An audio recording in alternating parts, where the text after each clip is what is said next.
Imagine you are sitting in a doctor's office. You know the usual routine. You're sitting there, probably freezing in one of those paper gowns, trying to explain a weird pain in your shoulder or some symptom you are really worried about. Right, and your doctor's across the room, basically just typing furiously on a keyboard the entire time you speak. Exactly. Their eyes are glued to a screen. I mean, they are listening, sure, but their primary focus is data entry.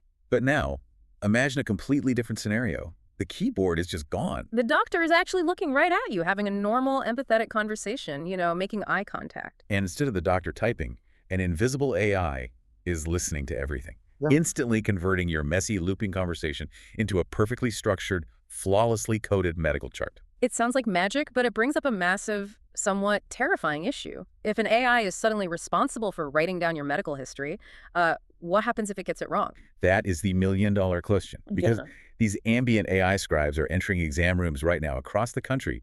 It's not science fiction anymore. And that is exactly what we are diving into today. Welcome to the deep dive. Our source material is a fascinating new research paper titled End-to-End Evaluation and Governance of an EHR-Embedded AI Agent for Clinicians. It's quite a title. Yeah, quite a mouthful. But the mission of today's deep dive isn't just to marvel at the fact that this AI exists. We need to answer a much harder, much more practical question. How do we actually trust it? Right. How do we govern a clinical AI so it doesn't just invent or hallucinate your medical history? Because when an AI makes a mistake in a medical chart, the stakes are incredibly high. Right. We aren't talking about a customer service chatbot getting a refund policy wrong or, hallucinating a movie trivia answer. No, definitely not. We are talking about incorrect diagnoses being permanently attached to your file, wrong medications being prescribed, or critical follow-ups just being missed entirely. Okay, let's unpack this. Because reading through this paper, they make a really crucial point right off the bat. One-time tests simply aren't enough for AI in medicine. You can't just run a standardized test in a controlled lab, say, hey, it passed, and then let it loose in hospitals forever. What's fascinating here is the contrast with traditional software. With an old-school scheduling app or a billing program, you write the code, you fix the glaring bugs, and you're mostly done. Right, it does what you tell it to do. Exactly. The software behaves deterministically. It does the exact same thing every time. But generative AI is fundamentally unpredictable.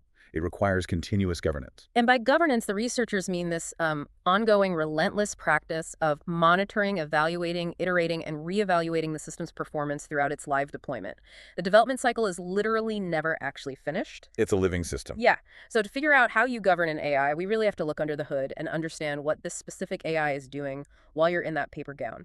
The system studied in this paper is called Hyperscribe. Hyperscribe, yeah. And it's not just a standalone voice memo app on a doctor's phone. It's an EHR-embedded agent. EHR meaning electronic health record. So it plugs directly into the hospital's central nervous system, straight into your official chart. Right. And its methodology breaks away from the conventional AI scribes we've seen pop up recently.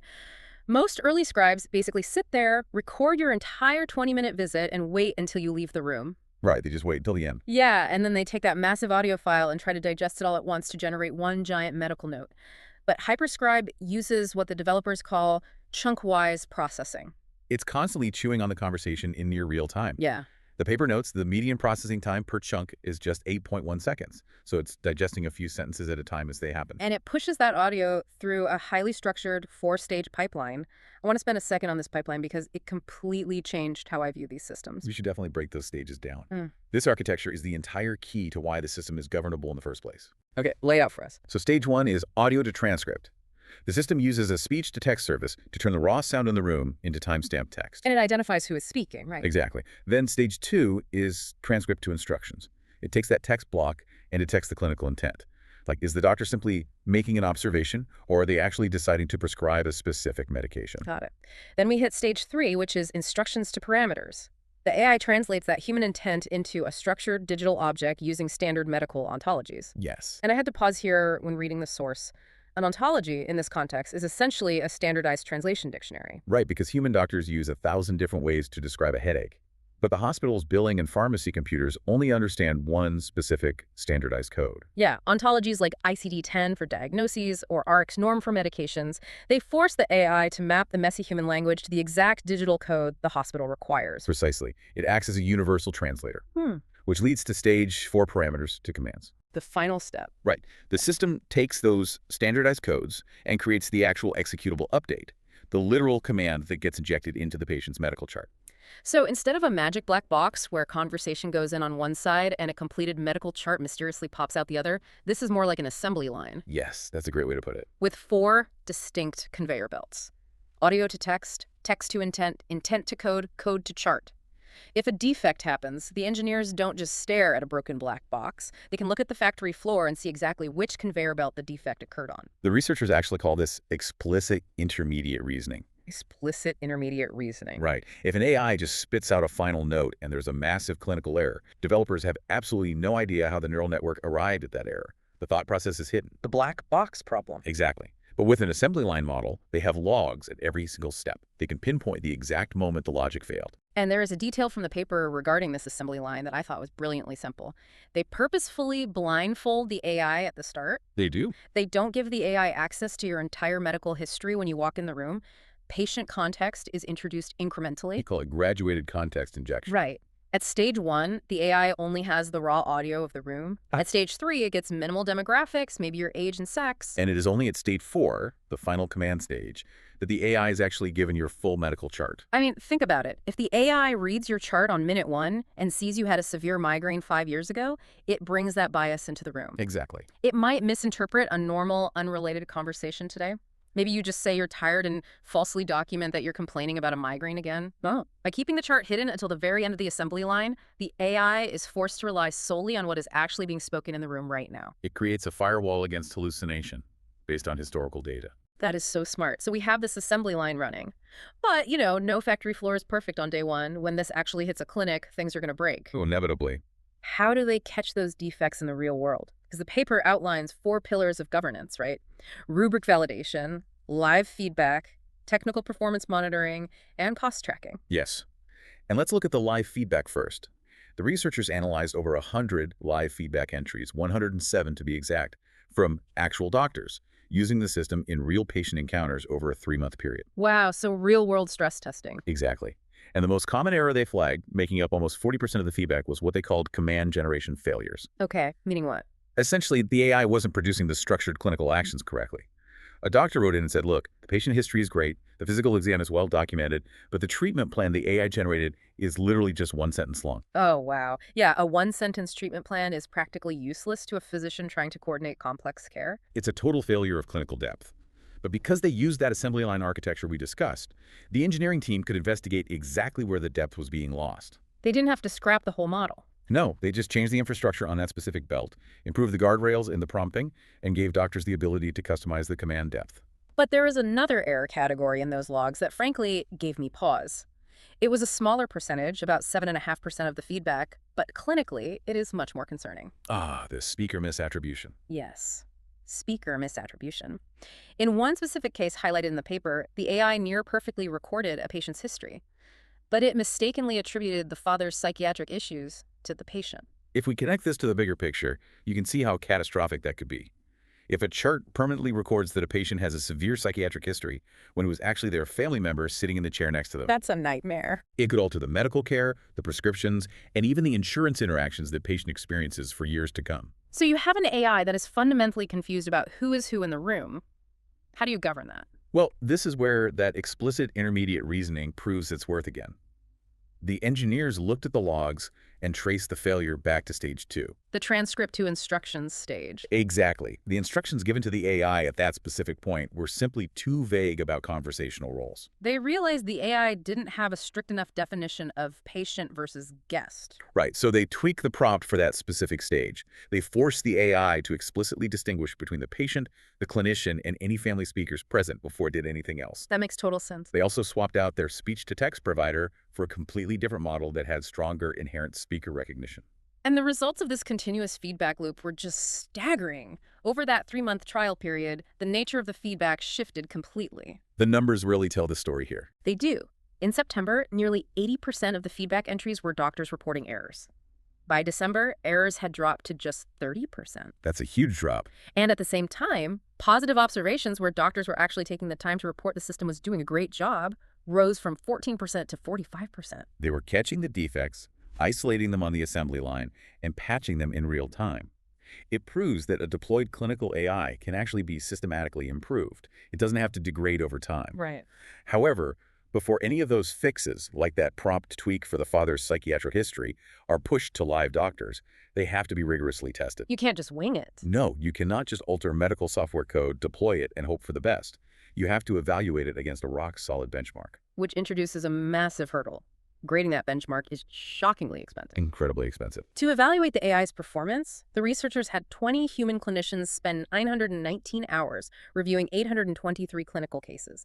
They had to author over 1,600 specific grading rubrics. And a rubric, in this context, is a strict, granular checklist of what absolutely must be in a correct medical note for a specific, unique patient encounter. Right, so the human clinicians reviewed the transcripts and the AI's generated notes side by side. They had to figure out which output was the single best and which was the single worst to establish a reliable baseline for quality. And the clinicians reported it took them a median of 18 minutes per case to do this evaluation. 18 minutes of a highly trained doctor's time just to grade one AI interaction. Yeah. And the paper details the cost discrepancy here, which is wild. It really highlights the problem. It cost about $29.50 for a human clinician to write a single grading rubric. But generating that exact same rubric using an advanced AI model, specifically OpenAI's O3 model, cost just 2 cents. 2 cents. 2 cents. That is over a 1,000 times difference in cost. It highlights the ultimate bottleneck in scaling clinical AI. Human experts are the absolute gold standard for ensuring medical accuracy. There is no substitute. Right, but Their time is incredibly expensive, and frankly, we have a shortage of clinicians as it is. They don't have hundreds of hours to spare grading AI homework. okay, I have to push back on this, though. I'm struggling with the logic here. We are using an AI, OpenAI's O3, to generate the grading rubrics that we then use to test the clinical AI. Yes. Isn't that a bit like letting the fox design the security system for the henhouse? If the AI writes the test, won't it just write a test it knows it can easily pass? This raises an important question, and it is a debate the entire industry is grappling with right now. I would imagine. The researchers are very transparent. The human experts remain the gold standard. The AI-generated rubrics are not replacing human oversight. They are used to expand coverage. Expand coverage meaning what? More tests? Exactly. To prove an AI is safe, developers need thousands of cases to test the system adequately. They need to test rare edge cases, bizarre symptom combinations, or unusual drug interactions that might only happen once in a million real-world visits. Ah, so to get those edge cases without waiting years for them to happen naturally, they actually used synthetic AI-generated clinical encounters. Basically, fake patients. Yes, they spun up synthetic transcripts to test the system's outer limits. But they needed to know if these synthetic cases were actually realistic enough to serve as a valid test. So they ran a blind trial. They mixed real patient transcripts with synthetic ones and asked the clinicians to identify the fakes. And the clinicians correctly spotted the synthetic cases 86.4% of the time. That's a high success rate. And the way the doctors knew is fascinating. The specific phrases the researchers pulled from the feedback really paint a picture. Oh, the quotes are great. The doctors noted that real humans have breaks in sentence structure. We have cognitive shifting. Right. We start a sentence, change our mind halfway through, use weird slang, interrupt the doctor, or suddenly remember a symptom from 3 weeks ago. It's chaotic. Synthetic transcripts generated by the AI completely lacked that chaos. The doctors described them as serve and volley conversations. Perfect turn-taking, no one talking over each other. A perfectly ordered, deeply logical progression of symptoms. It felt artificial because it lacked the messy authenticity of a real human being in distress. Okay, here's where it gets really interesting. So humans are messy, the AI training data is a bit too polished, and the feedback loop is catching errors in the wild. How does a company actually bridge that gap and roll out fixes safely? You mentioned they don't just push an update over the weekend. No, they use controlled experimentation as a strict gatekeeper. The paper notes they ran 7 experimental versions of Hyperscribe. Every time they thought they had a better version, maybe it fixed the speaker misattribution or handled complex medication lists better, they tested it against those 823 benchmark cases. Scoring it against all those human-validated rubrics. It acts as an absolute barrier to entry. A software update cannot go live to real doctors in real clinics unless the rubric scores mathematically prove it is safer and more accurate than the current version. And over the course of those 7 experiments, the median performance scores jumped from 84% to 95%. They also had to build in technical safeguards, like dealing with what the paper calls transient API failures. Let me translate that for a second. Basically, that's when the AI scribe server briefly loses connection to the hospital server, or a data request just times out. It's a momentary digital hiccup. But in a hospital, a hiccup means a blank chart. Exactly. So they built an automatic retry mechanism. If the AI model failed to return the data in the exact right format, the system would silently try again behind the scenes. This absorbed those momentary failures and resulted in a 99.6% effective completion rate. That kind of technical performance monitoring is critical. It doesn't matter how smart the AI is clinically if it crashes half the time. You also have to track latency. Right, speed matters. If the AI takes 3 minutes to process a single sentence, the doctor's going to rip the microphone out of the wall. They managed to keep the median cycle latency at that brisk 8.1 seconds, even as they added complexity. But reading through the findings, not all the friction they uncovered was about the AI's clinical brain or server speeds. Some of it was purely human psychology and user interface. Oh, absolutely. Workflow and session control accounted for over 20% of the live feedback. Doctors were complaining about something as simple as the pause button. The pause button. Yeah. If they paused the recording because a nurse walked in, they couldn't easily stop the whole session from that paused state. It sounds like a trivial software bug. But in a fast-paced clinic, poor UI design instantly becomes a patient safety issue. Think about the cognitive load on a doctor. They are holding a stethoscope, analyzing lab results, talking to a patient, and listening to a nurse. Exactly. If they fumble with text-heavy controls and the AI accidentally records the next patient's visit into your chart, you have a massive privacy violation and a dangerously corrupted medical record. So the fix wasn't some deep machine learning breakthrough. It was basic user interface redesign. They replaced the dense text buttons with simple, persistent visual icons, a big play, pause, and stop button, and added a real-time status indicator.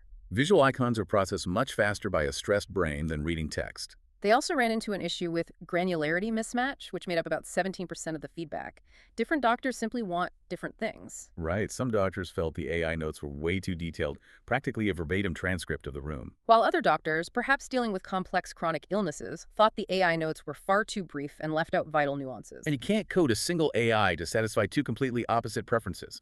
So they enabled custom prompting. They allowed doctors to specify their own preferred documentation style. So if an orthopedic surgeon wants short, punchy bullet points, they get bullet points. If a psychiatrist needs deep narrative paragraphs detailing the emotional state of the patient, they get full paragraphs. By giving the control back to the user, they reduce the friction of adoption. And we also have to mention the cost tracking aspect. Because this system is running continuously in the background, analyzing audio every 8 seconds, the server bills for that computing power must be massive. The inference costs. Right. Inference is basically the toll you pay every single time the AI does the math to generate an output. And if a hospital goes bankrupt running the AI, it doesn't matter how good the notes are. Exactly. But because the developers were constantly running those controlled experiments, they figured out how to route simpler, less critical tasks to smaller, much cheaper AI models. Saving the heavy, expensive models for complex clinical logic. Yes, they reduced their inference costs by 20 to 30% without dropping clinical quality. Ultimately, this paper demonstrates a reality check for the industry. How so? You cannot build a clinical AI in a vacuum and then figure out how to govern it after it's in the hospital. The system must be designed for governability from conception. The chunk-wise processing, the structured outputs, the explicit intermediate reasoning. Those fundamental architecture choices are what made it possible to find a speaker misattribution error, isolate it to a single prompt, fix it, test it against 823 cases, and deploy it safely. Governance isn't just catching hallucinations, it's UI design, guardrails, and proving through hard data that the new version is safer. Which brings us all directly back to you listening to this right now. Healthcare is shifting beneath our feet. The next time you are sitting in a medical office and you see a small device or an app on the doctor's desk taking notes on your conversation, you aren't just going to see a magic microphone. You'll know exactly what is happening under the hood. You'll know it's not some omniscient, infallible digital brain. It is a highly governed 4-stage assembly line, breaking down your words, translating them into medical codes, and continuously being monitored for server costs, latency, and clinical accuracy. It demystifies the technology entirely. The black box is being forced open, which is exactly what patient safety requires. But I want to leave you with a final thought to ponder, something that builds on that blind test the researchers ran. We noted earlier that humans could easily spot the synthetic AI-generated medical transcripts because real human conversations are incredibly messy. We interrupt, we jump around chronologically, we hesitate. While the AI conversations were perfectly polite, highly logical, serve and volley interactions. But think about the long-term implications of this. As these ambient AI scribes become the mandatory norm in healthcare, as our doctors start relying on them entirely to document our pain, our symptoms, and our histories, will doctors and patients actually start changing the way they speak in the exam room? Oh, wow. Will we subconsciously train ourselves to suppress our messy human panic? Will we start talking in perfectly ordered synthetic serve and volley turns, stripping away the emotion, just to ensure the machine doesn't misunderstand our medical records? That is a profound shift in human behavior to consider. In the quest for perfect data, who is really adapting to whom? Exactly. Who is really governing whom? Are we governing the AI to understand us better? Or is the AI's relentless need for clean, structured data governing how we communicate our own health? It's something to think about the next time you sit on that freezing exam table and wait for the doctor to walk in. Keep questioning the invisible systems being built around you because they are definitely listening to you. Thanks for joining us for this deep dive.